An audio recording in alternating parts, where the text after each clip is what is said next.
এভাবে tomato ketchup বানালে সারা বছর বাসায় রেখে খেতে পারবেন। আর এখন যেহেতু টমেটোর সিজন, তাই খুব সহজে কেমিক্যাল মুক্ত টমেটোর সস বাসায় বানিয়ে নিতে পারবেন। তো আমি কয়েকটা টমেটো এভাবে 4 টুকরো করে কেটে নিয়েছি। এখন একটা ফ্রাই প্যানে টমেটোর টুকরোগুলো দিয়ে দিব। এর মধ্যে দিয়ে দিব অল্প পরিমাণ পেঁয়াজ কুচি এবং অল্প পরিমাণ রসুন কুচি।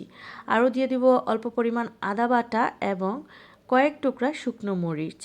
এর মধ্যে অল্প পরিমাণ পানি দিয়ে আমি এটাকে ঢাকনা দিয়ে ঢেকে জাল করব, চুলার আঁচ মিডিয়াম রেখে। জাল করতে করতে এটাকে নেড়ে চেড়ে মিশিয়ে দিব এবং মিশিয়ে দিয়ে আবারও ঢেকে দিয়ে আমি কিছুক্ষণ জাল করব। এটা থেকে অনেকটাই পানি বের হয়ে আসবে এবং এই পানিটা শুকানো পর্যন্ত আমি এটাকে জাল করব এবং বারবার নেড়ে চেড়ে দিব। তো এই পানিটা আমি আরেকটু জাল করলে টমেটোগুলো সিদ্ধ হয়ে যাবে এবং পানিটাও শুকিয়ে যাবে।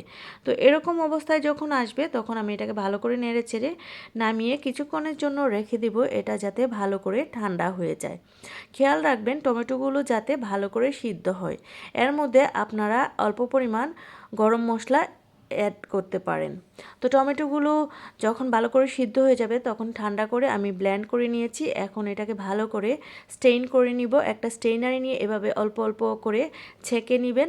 ছেঁকে নিলে আমি একটা পিউরি পেয়ে গেছি। এখন এই পিউরিটা দিয়ে আমি টমেটোর কেচাপটা তৈরি করব। অন্যদিকে একটা বাটিতে আমি 2 টেবিল চামচ পরিমাণ কর্নফ্লাওয়ার দিয়ে এতে অল্প পরিমাণ ভিনেগার দিয়ে ভালো করে নেড়ে এটাকে মিশিয়ে নিব। আমি এখানে পানির পরিবর্তে ভিনেগার দিয়েই কর্নফ্লাওয়ারটাকে ভালো করে গুলিয়ে নিয়েছি।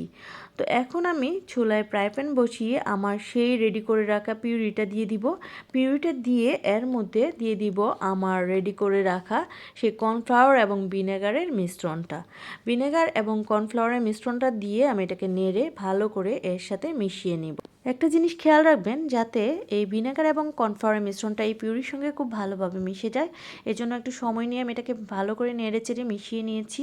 ভালো করে মিশিয়ে নেওয়ার পর আমি চুলার আঁচটা অন করে দিয়েছি। এখন আস্তে আস্তে নাড়তে থাকবো আর এর মধ্যে দিয়ে দিব 1 কাপ পরিমাণ চিনি।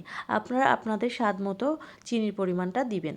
তো চিনিটা দিয়ে আরেকটু সময় নিয়ে নেড়ে চেড়ে আমি মোটামুটি ঘন হয়ে আসলে আমি চুলার আঁচটা অফ করে দিব। এখন এটাকে চেক করব যে এটা পানি পানি আছে কিনা। আমি একটা প্লেটে এটাকে নিয়ে দেখব যে সসটা পারফেক্ট হয়েছে কিনা। এই তো হয়ে গেল আমার আজকের সস।